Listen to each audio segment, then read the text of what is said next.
पुण्याच्या भोसरी एमआयडीसी मध्ये आग लागलेली आहे। ऋषी पॉलिमर या कंपनीला भीषण आग लागल्याची घटना घडली आहे। अग्निशमन दलाच्या 10 गाड्या घटनास्थळी दाखल झालेल्या आहेत। कंपनीमधील प्लास्टिक आणि रबराच्या वस्तूंमुळे आग भडकल्याची माहिती आहे। सुदैवाने या आगीमध्ये कुठलीही जीवितहानी झालेली नाही असं देखील समोर येत आहे।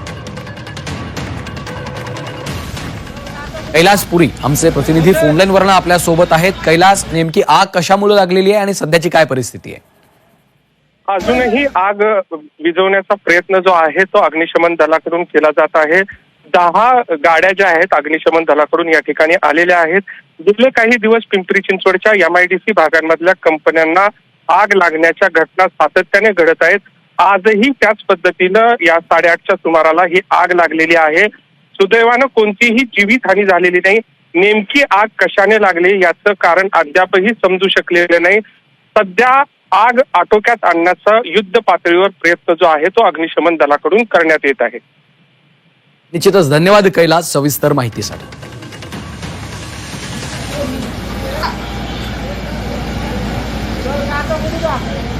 Joseph